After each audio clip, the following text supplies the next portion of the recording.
Welcome back to Through the Veil with Elle and Camille. I'm Camille. Elle is out today with a sick kiddo, and this is the podcast where we seek to demystify, develop, and celebrate our spiritual gifts through a faith-based lens. Now, we're doing another episode today to discuss Suicide Awareness Month. And so as our special guest today, we have Amanda Nielson. Amanda, do you want to introduce yourself and your area of expertise around this topic?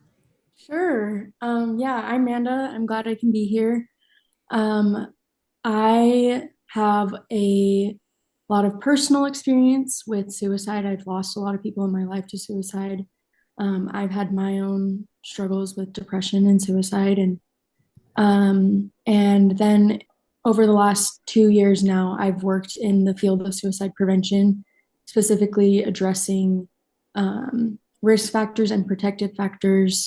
I asked her to be on here because she's a specialist in this field and worked for the state of Utah, or this county of, what was it, Utah County? Mhm. Yeah, what was your position? Suicide prevention coordinator. For the county of Utah County in Utah. Yeah.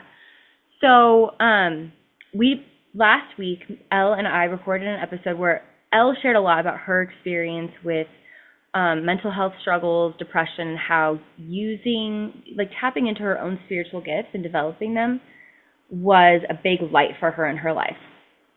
And I talked about how it's helped my ADD and my ability to focus because I meditate more now. But it's interesting, after we recorded it, I thought, there's some things that I wish I would have said that I didn't think to say in the moment. And just like how my grief journey has been, I can't imagine a grief journey without connecting to my son on the other side. So when I do sessions with people and I connect their loved ones, I always want to teach people how they can do the same thing. So I created this free YouTube class where people can go and it talks about grief at the beginning of it, because often grief can be a hurdle. I don't feel like I can connect because I'm so sad. I'm so, overwhelmed by my own emotional experience. Grief can also be a good opener to connect because your heart is broken open and you're kind of open to these possibilities of what relationship is possible, because I can't have the kind of relationship that I want, So it's interesting because I didn't say any of that, but it's there's so much hope and possibility in maintaining some type of relationship, even if it's not the physical one where they're here physically. And that's what I've taught clients too, is yes, they're not here physically, but in order to heal, learn how to develop a relationship with them on the other side. Learn how to pick up on the signs they drop when they're around. Learn how to raise your own vibration so that you can be more receptive to the internal signs they send, like thoughts, feelings, inclinations, notions, whatever you want to use the word to describe it, but so you can pick up the information that they're sending your way. So I was reading somewhere online, it said that there was a study done, parents that have lost children, they compared parents that did therapy and parents that did therapy and they did a mediumship connection, and they said the parents that did the mediumship connection were more, they said it was more healing than just the parents that did therapy. So there's something there, right? So I wanted to bring that up because I feel like that's what I wish I would have added to the episode last week, is these gifts give so much hope and possibility to what kind of relationship is possible, even if it's not the ideal. But then we also wanted to bring Amanda on to just talk about because we do a lot. I mean, I'd say with Elle and I, a lot of the sessions that we do, not always direct suicide. Sometimes it's there was an attempt. They didn't really, people will ask the question, did they mean to? Did they mean to pass away? Well, it's they knew it was a possibility, but they didn't really want to die permanently. They just needed a break. They just kind of wanted, to have a break, and things kind of went too far, right? Or for example, if they got their hands on fentanyl, they didn't know that this time it was going to kill them, right? It was an accidental overdose. They were just sort of wanting an escape. And so that's a question that we do come across. And I would say between Elle and I, we do a lot of sessions with people that have a loved ones who died in a self-inflicted manner. And so we wanted to bring Amanda on just to talk about, like, is there a benefit to how spiritual gifts or spirituality with people that struggle with mental health? Like, are there things to look out for as well? How does that come into play? So if you wanted to talk about that.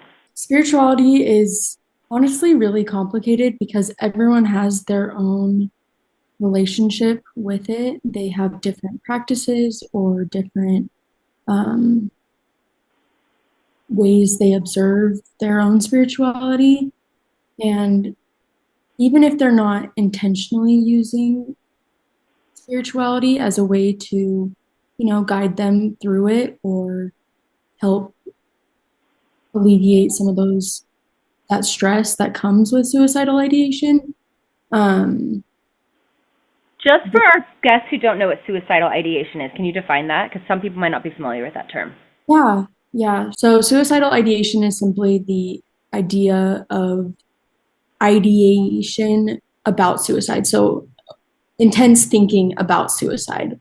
And for some, it might be that source of if they do make an attempt and survive, it's a great resource as a healing guide and learning to tune into your own needs and be aware of when a crisis may be approaching. That makes sense. So like that extra intuition can be a guide to when maybe you need to reach out or to get more support or something like that. Yeah. I have a client who has a friend who died by suicide, and she also struggles with her own suicide ideation. And she has felt this friend, because she's got spiritual gifts, she's intuitive. She has felt this friend visit her and influence her with like, hey, you don't want to go down that road, or just supporting her emotionally because she understands, like she has the empathy to know what it's like to be in those shoes and how hard and lonely it can be. So she's been able to feel connected to this friend in this new way. Because back before her friend died by suicide, she didn't know she was struggling with mental health. They didn't talk about it. And so it's connected them on a really cool spiritual level. Spirituality in general provides a lot of hope, and that can look like anything, like whether it's a religion or a faith practice or tuning into nature or meditation, whatever that looks like. It often brings a deep sense of connectedness to the universe, connected to higher powers. And it brings a lot of hope. A lot of religion talks about, like that there are blessings to look forward to and that things do get better. And so for some, that's a huge source of strength. And then for some, it can be a hurdle because they have had negative experiences with religion or with their faith or their family who believe certain things. Feeling ostracized or something. Yeah, exactly.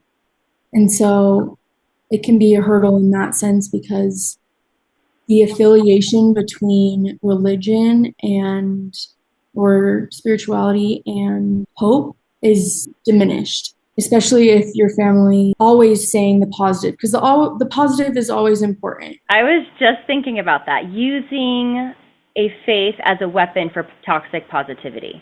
Exactly. And so saying, oh, it's going to get better. Why do you feel this way? Why do you just hold on to God? Just pray more. Yeah, Jesus will cure your depression. Jesus won't make you sad. It really has a negative effect on people in the sense that like, oh, so I'm insane because I feel this way and I'm doing all those things. I'm reading scriptures. I'm talking to people. I'm praying. And the reality is it's a resource and a guide, but it's not the only solution. Right. And I think there's times, and I think anybody can relate to this, whether they've had mental health challenges or not, where sometimes it just feels like your connection to God or to the other side just feels so much more real. And other times where it feels kind of like murky and disconnected. And for someone to just be like, well, it's just your fault, like you must not care enough or you must not be putting enough effort, that can feel very hurtful because it's like, no, I just, there's ebbs and flows. And of course, when you do struggle with mental health, like it's harder to sometimes feel connected to that source of love and light, to feel worthy, because you can be like too hard on yourself. Especially if you're a type A, perfectionist kind of person. Or it's like, well, I shouldn't feel this way. And so now I'm not only like feeling bad that I don't feel happy, but I'm also going to like blame myself. And also there can be like high expectations. Like, well, in our community, we don't struggle with these things because, we check all the boxes and we do all these things that bring us, closer to God. But it feels foggy with mental health. It's harder to connect sometimes. And I think that's not even just with mental health, but like I said, a common experience of being, a spiritual being having an earthly experience here. It's not always going to be clear communication that's just fluid. Yeah, to go along with that, I think what you were saying is how it can be a barrier, because sometimes depression and whatever the root cause is of this suicidal ideation, it's putting space and distance between you feeling loved, you feeling like you matter, you're worthy. And so it's not always the person's fault if they don't feel connected to the spirit or God or whatever that might be, because depression makes up lies that are sometimes really hard not to believe. When I was younger, before I had an ADD diagnosis, I was diagnosed with anxiety and depression in college. And I know I was depressed in high school, off and on, I just never diagnosed. And it's interesting because alongside my mental health challenges, I also had some physical health challenges. I was diagnosed with fibromyalgia when I was 18, and I was just really fatigued. So it's kind of like combine chronic fatigue syndrome with muscle aches and pains. And so when you feel yucky, this is, across the board, when you have a really difficult physical health challenge, there's often depression attached to that, right? Like when I went to my first rheumatologist appointment when I'm 18, just got my acceptance letter into college. He's like, yeah, you'll probably spend most of your life in bed, and you should just be on antidepressants and the days you can get out of bed, just be happy. And he was just like such a ray of sunshine, to this 18-year-old girl. I'm like, oh, there is a way out of this. Thank you so much. I wanted to slap him across the face because he was just so negative. But there's something true to that. Like when you're in pain, it brings on depression, right? When you're sick, when you're tired, it's harder to feel connected because you feel more like dull or distracted. It's important for people to find a personal way of connecting to the other side. So for me, you could look at me and say, she's deviant because she practices these spiritual gifts. She gives people readings. She connects to spirits on the other side. That's not really in like the conservative Christian lane, right? So for me, instead of seeking validation, like, making sure other people, I'm pretty private about, I have this podcast, but unless you're really looking for a podcast on spiritual gifts, you're not really going to stumble across it. So I feel like it's important for people to find their own way that to connect and not worry so much like, does this look like everybody else's faith journey, right?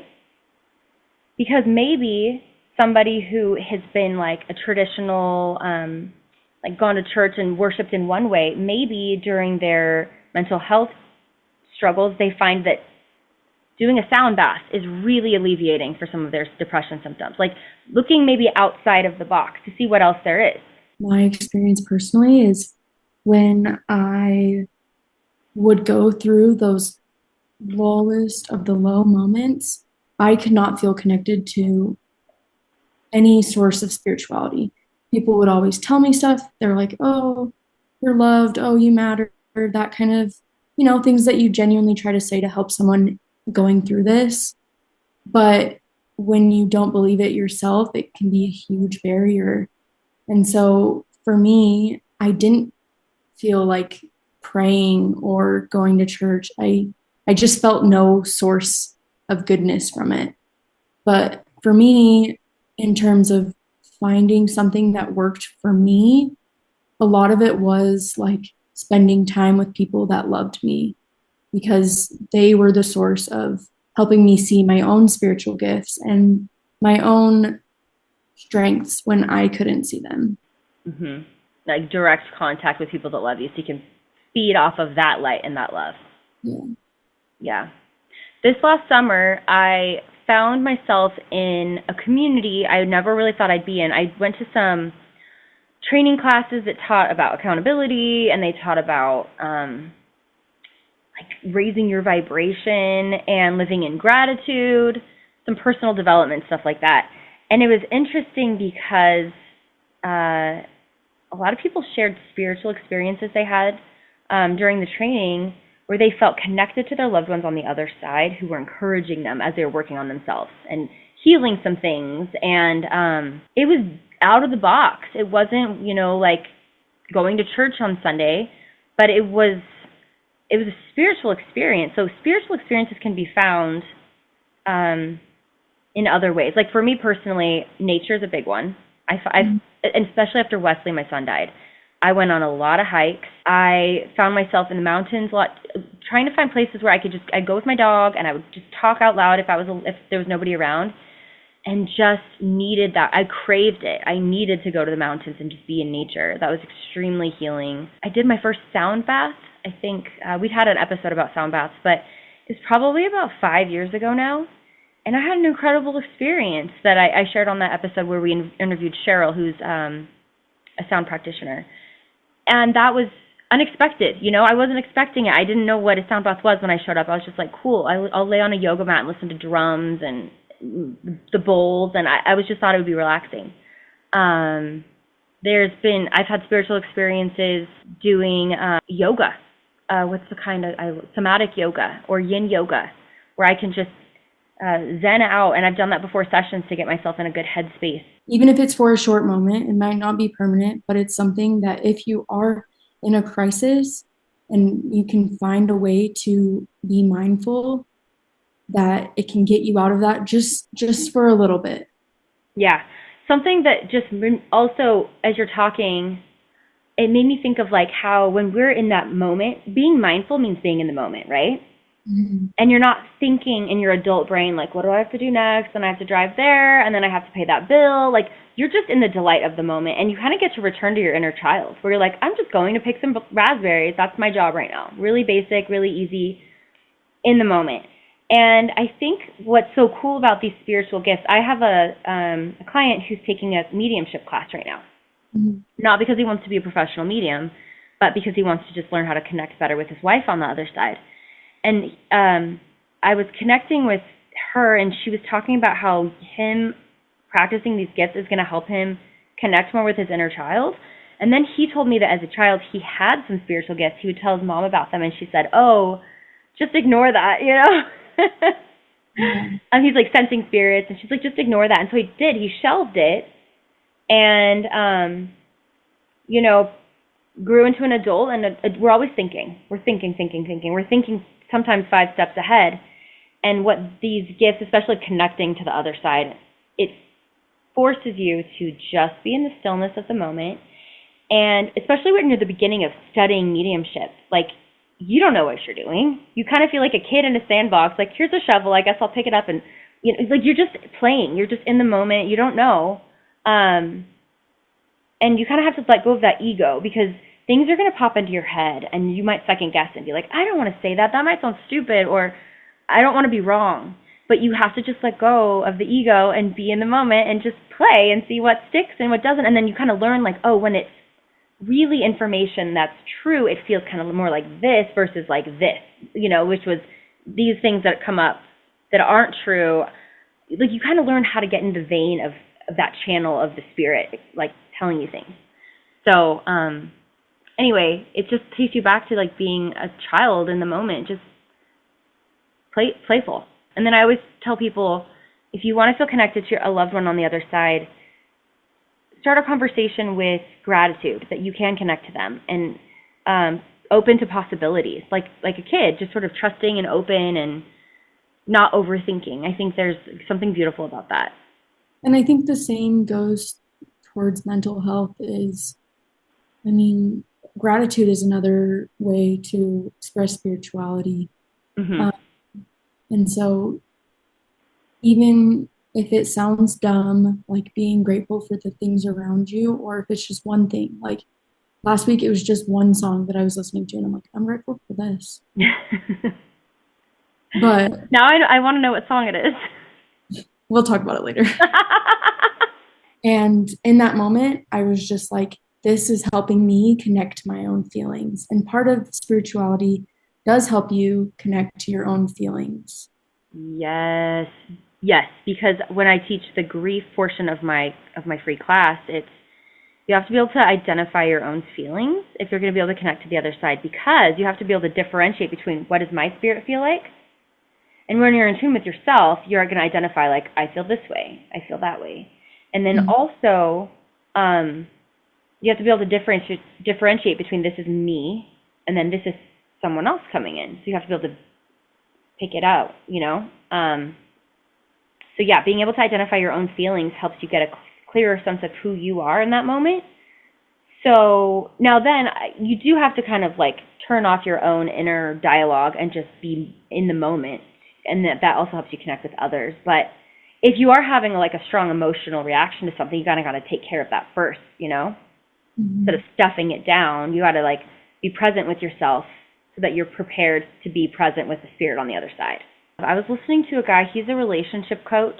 He has a PhD in, I want to say psychology or organizational leadership, and he has a couple master's degrees. He's really well versed in psychology and relationships. His name's Matt Townsend, and I was listening to him speak on a Zoom call last Friday, and he was talking about differentiating between the higher self or the spirit and the body and the mind. So he was saying like feelings come into the body. And so at any given moment, you can just kind of listen and say, what am I feeling and kind of where is it hitting my body? Like maybe the chest feels tight. I'm feeling anxious, you know? But instead of saying I'm feeling anxious, he says, just say my body, right? Because he's saying you are not your body, right? Your higher self and your spirit is separate. Like when you pass away, your spirit separates from the body and you're not really your body anymore. And I saw that when my grandma passed. Like after her, I was there in the room when she passed, and when her spirit was out of her body, it was like, that's not really grandma anymore. Like she looked different. Her body didn't really look like her with her spirit gone, you know? So anyway, you identify what is my body feeling and what is my mind saying. So we have a feeling like overwhelm and we feel maybe tightness in the chest. And then our mind starts to pick up a story like, oh, I'm so overwhelmed because I was so late today, and then this happened, and then that and we have these stories that we attach to. He's saying, so like, don't get caught in the story. Narrate the story. Don't tell the story to shut up or shove it down or ignore it. That's not healthy for mental health. You acknowledge what's going on and what the story is, but you don't have to attach or fuse to it. You just sort of listen. You allow it. You give it grace and kindness, okay? So you listen to the story, you identify it, you narrate it, you identify the feeling and where it hits your body. And so you say things like, yeah, my mind is saying this, my body is feeling that. But then he says, take a moment to invite your God in, whatever that looks like for you, higher power, source, light. Take a moment to invite your higher power in, to sit with you in that moment, and see if you can differentiate between the mind, the body, and your spirit, and see what your spirit is saying. And I loved that. And I can't remember if I've talked about this before on the podcast, but when I was really struggling with physical health issues, I could sense a difference between my spirit and my body when I would sing. I love singing, and I would be in the car like back in 2000 singing Dixie Chicks or something, right? Faith Hill. I was always into like the pop country stuff. And when I would sing, it was like my body didn't hurt anymore. I could feel the alleviation and freedom. Like I was just connected to my spirit or my soul in that moment. And it was awesome. So I would sing a lot because I just felt so weighed down physically and tired. And so I could feel that separation. And I've been working on this week where I'm having a feeling and my brain is going off with a story and just trying to listen and narrate and allow without judging, but also not like fusing and inviting God to come be with me in that moment, or Jesus, and just like, will you sit with me right now? This is really hard, and I just need to not do this alone.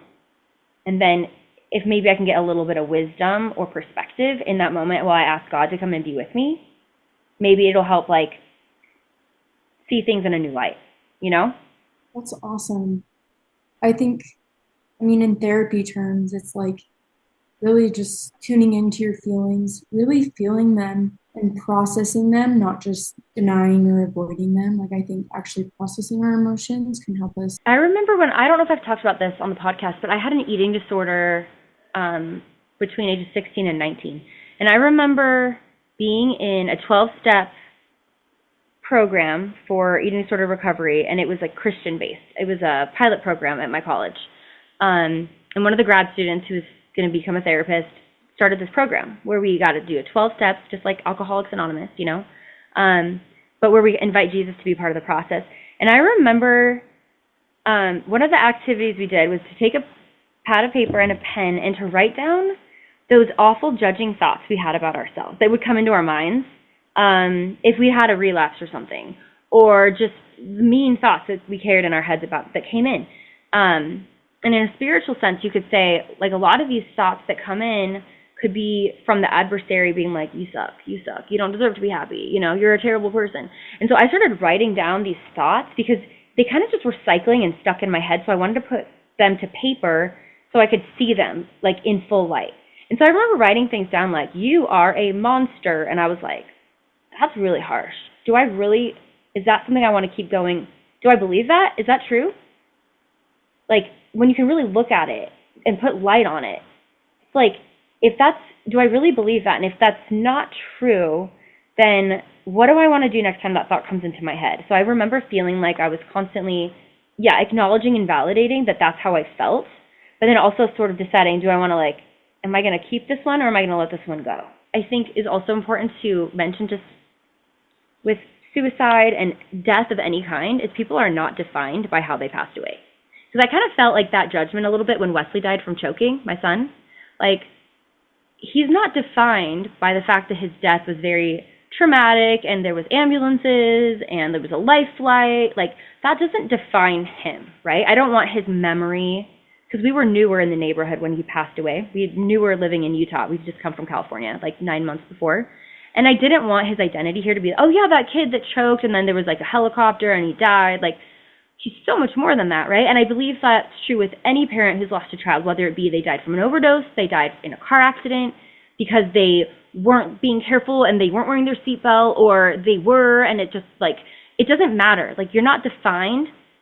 Your identity and who you are isn't defined on how you passed away. That also applies to living on this earth, right? Like, your struggles, your trials, they are not what defines you. They're not written on your forehead as the girl with suicidal ideation or the girl that had a suicide attempt. They're just part of our story. And so we can look at people that have died in traumatic ways, or especially people who died by suicide. That's always like they killed themselves, or like whatever that is. Mm-hmm. Also, for ourselves, like, part of connecting to spirituality is truly not letting these hard things that are happening to us define us. Right. And just for anyone who has lost somebody to suicide, it's actually really interesting. I'm sure I've said this so many times on here, but like,